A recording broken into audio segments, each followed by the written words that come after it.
Hello दोस्तों। संयुक्त राष्ट्र संघ ने चेतावनी दी है, भूख से मर सकते हैं टिग्रे के 33,000 बच्चे। एक्चुअली यह स्टेटमेंट, यह रिकॉर्ड जारी किया है संयुक्त राष्ट्र संघ में बच्चों के लिए काम करने वाली एक संस्था यूनिसेफ ने। उसने वार्न किया हुआ है कि जो है इथोपिया के 33,000 बच्चे जो है भूख से मर सकते हैं। टिग्रे क्या है और यह इस हाल में कैसे पहुंचा, यह समझने के लिए हमको देखना पड़ेगा हॉर्न ऑफ अफ्रीका का ये मैप, जिसमें 4 देश आते हैं जिनको हम सीड शब्द से संबोधित करते हैं: सोमालिया, इथोपिया, एरिट्रिया और इजिप्ट। इथोपिया अफ्रीका का एक बड़ा देश है जिसकी राजधानी है अदीस अबीबा।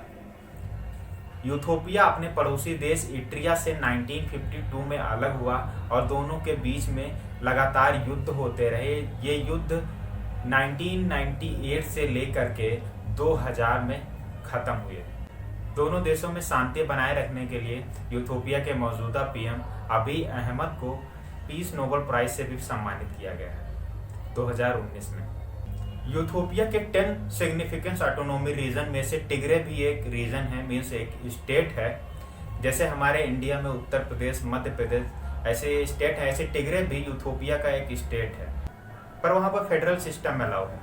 फेडरल सिस्टम क्या होता है? एक्चुअली इसमें क्या होता है कि कोई भी स्टेट अपना जो है पार्लियामेंट इस्टेब्लिश कर सकता है, अपनी सिक्योरिटी फोर्स इस्टेब्लिश कर सकता है, और साथ ही इन देशों को राइट्स मिला होता है रेफरेंडम फॉर इंडिपेंडेंस का। इसमें होता क्या है कि कोई भी राज्य अपना स्वयं का देश, एक अलग देश बना सकता है। अब आते हैं इथोपिया टिग्रे कॉन्फ्लिक्ट पर। आखिर इन दोनों में किस चीज की लड़ाई चल रही थी? दरअसल टिग्रे रीजन की एक पार्टी है TPLF, जिसका पूरा नाम है टिग्रे पीपल लिबरेशन फ्रंट। यह नाम काफी यूज होने वाला है अभी। 6% आबादी वाले इस टिग्रे रीजन ने अबी अहमद से पहले 27 सालों तक सत्ता में अपना वर्चस्व जमा के रखा हुआ था। काफी जो है पावरफुल पार्टी थी ये अबी अहमद के पहले। लेकिन इसके शासन काल में भ्रष्टाचार, मानवाधिकार की जो है घटनाएं पीक पर थी, जिससे जनता की नजरों में यह पार्टी धीरे धीरे जो है अलोकप्रिय होती गई और बाद में जनता द्वारा चुनाव होकर सत्ता में आई अबी अहमद की सरकार। इन्हें नोबेल प्राइज भी मिला था और लोगों की काफी उम्मीदें थी इनके शासनकाल को लेकर के। और मामला गर्म हुआ इन्हीं की सत्ता में, जब कोविड के चलते वहां के रीजन इलेक्शन जो है डिले हो गए। तो TPLF ने आरोप लगाते हुए कहा, अबी अहमद की सरकार पर आरोप लगाते हुए कहा कि जो है यह सरकार संविधान का उल्लंघन कर रही है और यह समय पर चुनाव नहीं करा रही है। जिसके बाद TPLF ने खुद से ही अपने रीजन में इलेक्शन कंडक्ट कराए और जीत भी लिया। लेकिन अबी अहमद सरकार ने इसको खारिज कर दिया, इसको गैर कानूनी बता दिया। बदले में TPLF ने तो अबी अहमद की सरकार को ही मानने से मना कर दिया। जब अबी अहमद ने सेना के नॉर्दर्न कमांडो के नए प्रमुख की नियुक्ति की और टिग्रे रीजन में कार्रवाई करने का आदेश दिया, तो यह विवाद जो है गृह युद्ध में बदलने लगा। और इससे पहले भी वहां पे काफी कॉन्फ्लिक्ट छोटे छोटे देखने को मिल रहे थे, जैसे सोल्जर्स को मारना और उनके हथियार छीन लेना। ऐसे बहुत से वहां पे कॉन्फ्लिक्ट देखने को मिले थे, जिसके चलते अबी अहमद सरकार ने यह फैसला लिया था टिग्रे रीजन पे कार्रवाई करने का। पर इस बार कुछ अलग ही हुआ। सेंट्रल फोर्सेस को वहां की राजनीतिक पार्टी TPLF के बलों द्वारा बंदी बना लिया गया।